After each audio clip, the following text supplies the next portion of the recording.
ಎಲ್ಲರಿಗೂ ನಮಸ್ಕಾರ. ಇವತ್ತಿನ ವಿಡಿಯೋದಲ್ಲಿ ನಾನು ನಿಮಗೆ ರಾಜ್ಯ ಸರ್ಕಾರಿ ನೌಕರರು ಹಾಗೂ ಕೇಂದ್ರ ಸರ್ಕಾರಿ ನೌಕರರು ಮತ್ತು ಪಿಂಚಣಿದಾರರ ಬಗೆಗಿನ ಲೇಟೆಸ್ಟ್ ಅಪ್ಡೇಟ್ಗಳನ್ನು ತಿಳಿಸ್ಕೊಡ್ತಿದ್ದೀನಿ.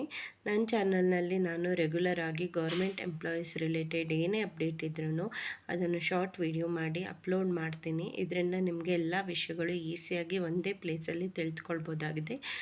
ನನ್ನ ಚಾನಲ್ನಲ್ಲಿ ಯೂಶ್ವಲಿ ನಾನು ವ್ಯಾಲಿಡ್ ಇನ್ಫಾರ್ಮೇಷನ್ ಮತ್ತು ಆದೇಶ ಪ್ರತಿಗಳು ಯಾವುದಕ್ಕೆ ಹೊರಡಿಸಿದ್ದಾರೆ ಅದರ ಸಂಬಂಧಿತ ಇನ್ಫಾರ್ಮೇಷನ್ ಮಾತ್ರ ಕೊಡೋದಕ್ಕೆ ಟ್ರೈ ಮಾಡ್ತೀನಿ. ಹೀಗಾಗಿ ಫೇಕ್ ನ್ಯೂಸ್ಗಳೆಲ್ಲ ಇಲ್ಲಿ ನಿಮಗೆ ಸಿಗೋದಿಲ್ಲ. ಆದಷ್ಟು ನಾನು ವ್ಯಾಲಿಡ್ ಇನ್ಫಾರ್ಮೇಷನ್ನು ಏನು ಆದೇಶ ಪ್ರತಿ ಕೊಟ್ಟಿರ್ತಾರೋ ಅದ್ರ ಜೊತೆಗೇ ನಿಮಗೆ ವಿಡಿಯೋವನ್ನು ಅಪ್ಲೋಡ್ ಮಾಡಿ ತೋರಿಸ್ತೀನಿ.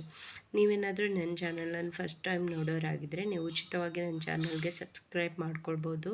ಇದಕ್ಕೆ ಯಾವುದೇ ರೀತಿಯ ಚಾರ್ಜಸ್ ಇರೋದಿಲ್ಲ. ನೀವು ಸಬ್ಸ್ಕ್ರೈಬ್ ಬಟನನ್ನು ಕ್ಲಿಕ್ ಮಾಡಿ ನೋಟಿಫಿಕೇಷನ್ಸನ್ನು ಆಲ್ ಅಂತ ಸೆಟ್ ಮಾಡೋದ್ರಿಂದ ಏನಾಗುತ್ತೆ ಅಂದರೆ ನೋಟಿಫಿಕೇಷನಿಂದ ಒಂದು ಬೆಲ್ ಥರ ಐಕನ್ ಇರುತ್ತೆ, ಅದನ್ನು ಕ್ಲಿಕ್ ಮಾಡೋದ್ರಿಂದ ನಿಮಗೆ ನೋಟಿಫಿಕೇಷನ್ ಬರುತ್ತೆ.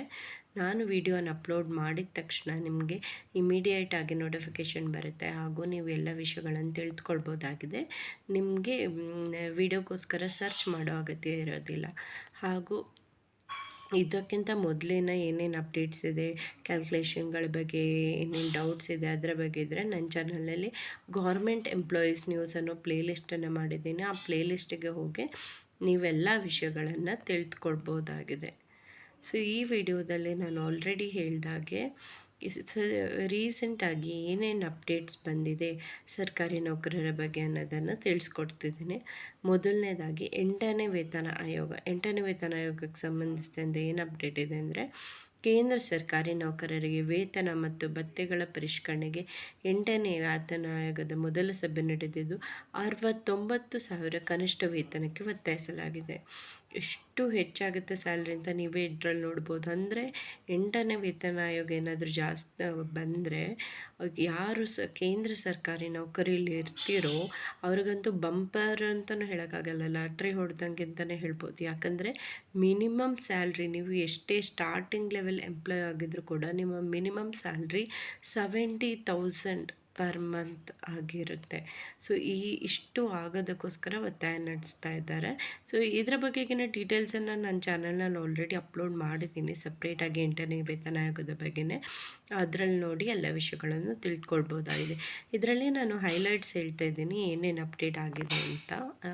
ಡೀಟೇಲ್ ಆಗಿ ನೋಡಬೇಕಂತಿದ್ರೆ ನನ್ನ ಚಾನಲ್ನ ಗೌರ್ಮೆಂಟ್ ಎಂಪ್ಲಾಯೀಸ್ ನ್ಯೂಸ್ ಪ್ಲೇಲಿಸ್ಟಿಗೆ ಹೋಗಿ ಅಥವಾ ಕಮೆಂಟ್ ಮಾಡಿ ತಿಳಿಸಿ, ನಾನು ಖಂಡಿತವಾಗಿಯೂ ನಿಮಗೆ ಆ ವಿಷಯದ ಬಗ್ಗೆ ವಿಡಿಯೋನ ಅಪ್ಲೋಡ್ ಮಾಡ್ತೇನೆ.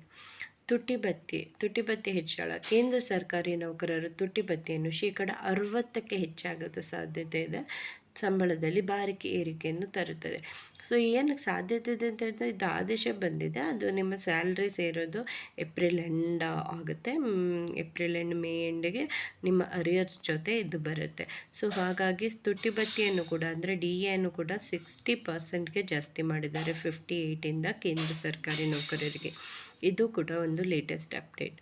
ಆಮೇಲೆ ರಾಜ್ಯ ಸರ್ಕಾರಿ ನೌಕರರ ವಿಷಯದಲ್ಲಿ ಹಲವಾರು ಜನ DA ಯಾವಾಗ ಜಾಸ್ತಿ ಆಗುತ್ತೆ ಅಥವಾ ಪೆನ್ಷನ್ ಯಾವಾಗ ಜಾಸ್ತಿ ಆಗುತ್ತೆ ಅಂತ ತಿಳಿಸ್ಕೊಡಿ ಅಂತ ಹೇಳಿದ್ರಿ.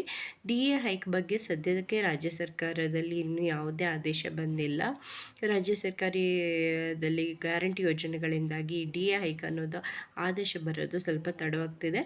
ಆದೇಶ ತಡವಾಗಿ ಬಂದರೂ ಕೂಡ ಅದು ಜನವರಿಯಿಂದಲೇ ಅಪ್ಲೈ ಆಗೋದಂತೂ ಗ್ಯಾರಂಟಿ. ಬಾಕಿ ಇರೋದನ್ನು ನಿಮಗೆ ಅರಿಯರ್ಸ್ ರೂಪದಲ್ಲಿ ಕೊಡ್ತಾರೆ. ಕರ್ನಾಟಕ ರಾಜ್ಯ ಸರ್ಕಾರಿ ನೌಕರರದು ಏನೇನು ಮತ್ತು ಅದು ಬಿಟ್ಟು ಬೇರೆ ಏನು ಅಪ್ಡೇಟ್ ಇದೆ ಅಂದರೆ, ರಾಜ್ಯ ಸರ್ಕಾರಿ ನೌಕರರ ವರ್ಗಾವಣೆ ನಿಯಮಗಳಲ್ಲಿ ಸಡಿಲಿಕೆ. ಅಂದರೆ ಟ್ರಾನ್ಸ್ಫರ್ ತುಂಬ ಆಗ್ತಾಯಿತ್ತು, ಸೊ ಅದರಲ್ಲಿ ಸಡಿಲಿಕೆ ಮಾಡಿದ್ದಾರೆ ವರ್ಗಾವಣೆ ನಿಯಮಗಳಲ್ಲಿ. ಹಾಗೂ 15 ದಿನಗಳ ಗಳಿಕೆ ರಜೆ ಮಂಜೂರು ಕುರಿತಂತೆ ಆದೇಶ ಹೊರಡಿಸಿದೆ. ಸೊ ಇದೆರಡು ಟಾಪಿಕ್ಗಳ ಬಗ್ಗೆಯೂ ನಿಮಗೆ ಹೆಚ್ಚು ಮಾಹಿತಿ ಬೇಕಿದ್ದರೆ ಕಮೆಂಟ್ ಮಾಡಿ ತಿಳಿಸಿ. ಕಮೆಂಟ್ ಮಾಡೋದನ್ನು ನಾನು ಯಾರು ಸಬ್ಸ್ಕ್ರೈಬ್ ಮಾಡಿ ನೋಡ್ತೀರೋ ಅವ್ರಿಗೆ ಮಾತ್ರ ಲಿಮಿಟೆಡ್ ಮಾಡಿದ್ದೀನಿ.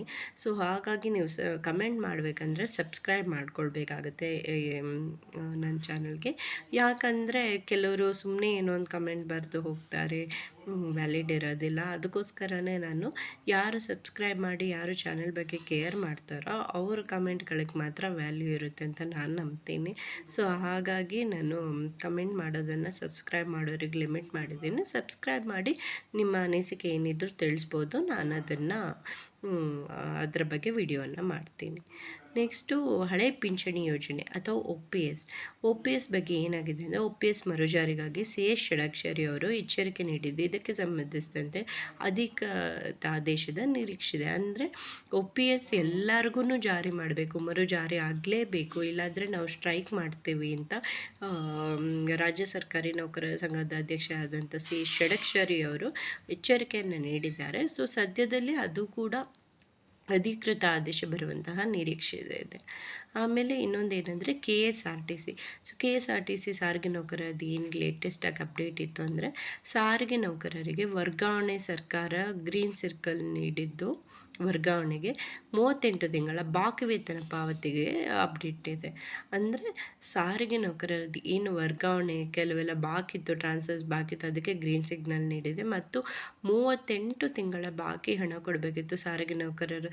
ಇತ್ತೀಚೆಗೆ ಅವರು ಸ್ಟ್ರೈಕ್ ಮಾಡಿದರು. ಸೊ ಅದಕ್ಕೆ ಸರ್ಕಾರ ಮಾಡಿದ್ದು 38 ತಿಂಗಳ ಬಾಕಿ ಹಣ ಏನಿದೆ ಅದನ್ನು ಅವರಿಗೆ ನೀಡ್ತಾ ಇದೆ. KPSC. ಸೊ KPSCಯಲ್ಲಿ ಏನಂದರೆ, ನೇಮಕಾತಿಗಳಲ್ಲಿ ಮಧ್ಯವರ್ತಿಗಳಿಗೆ ಹಣ ನೀಡದಂತೆ KPSC ಕಟ್ಟುನಿಟ್ಟಿನ ಎಚ್ಚರಿಕೆ ನೀಡಿದೆ. ಇಲ್ಲೇನೆಂದರೆ, ರಿಕ್ರೂಟ್ಮೆಂಟ್ ಪ್ರಾಸೆಸ್ಸಲ್ಲಿ ಮೀಡಿಯೇಟರ್ಸೇ ಲಂಚ ತಗೊಳ್ಳೋದು ಅದೆಲ್ಲ ಜಾಸ್ತಿ ಆಗ್ತಿದ್ದರಿಂದ ಅದನ್ನು ಸರಿಪಡಿಸಿ ಇವಾಗ ಮಧ್ಯವರ್ತಿಗಳಿಗೆ ಯಾರೂ ಹಣ ನೀಡದಂತೆ ಎಚ್ಚರಿಕೆಯನ್ನು ನೀಡಿದೆ. ಸೊ ಇದಿಷ್ಟು ಲೇಟೆಸ್ಟ್ ಅಪ್ಡೇಟ್ಗಳು ಕೇಂದ್ರ ಸರ್ಕಾರಿ ನೌಕರರು, ರಾಜ್ಯ ಸರ್ಕಾರಿ ನೌಕರರು ಹಾಗೂ ಪಿಂಚಣಿಗೆ ಸಂಬಂಧಿಸಿದಂತೆ. ಪಿಂಚಣಿ ವಿಷಯದಲ್ಲೂ ಕೂಡ ಹಲವಾರು ಜನ ಕೇಳ್ತಿದ್ರಿ, 70 ವರ್ಷ ಆದಮೇಲೆ ಅವರಿಗೆ 10% ಹೈಕ್ ಕೊಡುವಂಥದ್ದು, 10% ಪಿಂಚಣಿ ಜಾಸ್ತಿ ಆಗುವಂಥದ್ದು ಆಗ್ತಾ ಇದೆಯಾ ಅಂತ ಹೇಳಿ. ಅದರ ಬಗ್ಗೆಗೂ ಕೂಡ ಡಿಸ್ಕಷನ್ಸ್ ಆಗ್ತಾ ಇದೆ ಅಷ್ಟೇ ಬಿಟ್ಟರೆ ಯಾವುದೇ ರೀತಿಯ ಅಧಿಕೃತ ಆದೇಶಗಳು ಇನ್ನೂ ಹೊರಡಿಸಿಲ್ಲ. ಸದ್ಯಕ್ಕೆ ರಾಜ್ಯ ಸರ್ಕಾರಿ ನೌಕರರ DA ಹೈಕ್ ಅನ್ನೋದು ಸದ್ಯದಲ್ಲೇ ಆದೇಶ ಹೊರಡಿಸುವಂಥ ಸಾಧ್ಯತೆ ಇದೆ. ಅದು ಬಿಟ್ಟರೆ ಪಿಂಚಣಿ ಮತ್ತು OPS ಜಾರಿ ಇದಕ್ಕೋಸ್ಕರ ಹೋರಾಟಗಳು ನಡೀತವೆ ಇದೆ. ಆರೋಗ್ಯ ಸಂಜೀವಿನಿ ಯೋಜನೆ ಆಲ್ರೆಡಿ ಜಾರಿಯಾಗಿದೆ. ಅದರ ಬಗೆಗೆ ಏನಾದರೂ ಡೌಟ್ ಇದ್ದರೆ ಕಮೆಂಟ್ ಮಾಡಿ ತಿಳಿಸಿ. ನಾನು ಅದರ ಬಗ್ಗೆನೂ ಒಂದು ಡೀಟೇಲ್ ವಿಡಿಯೋವನ್ನು ಅಪ್ಲೋಡ್ ಮಾಡ್ತೀನಿ. ವಿಡಿಯೋ ನೋಡಿದ್ದಕ್ಕಾಗಿ ಧನ್ಯವಾದಗಳು. ನೀವು ಈ ವಿಡಿಯೋನ ನಿಮ್ಮ ಕಲೀಗ್ಸ್ ಜೊತೆ ಕೂಡ ಶೇರ್ ಮಾಡಿ. ಹಾಗೂ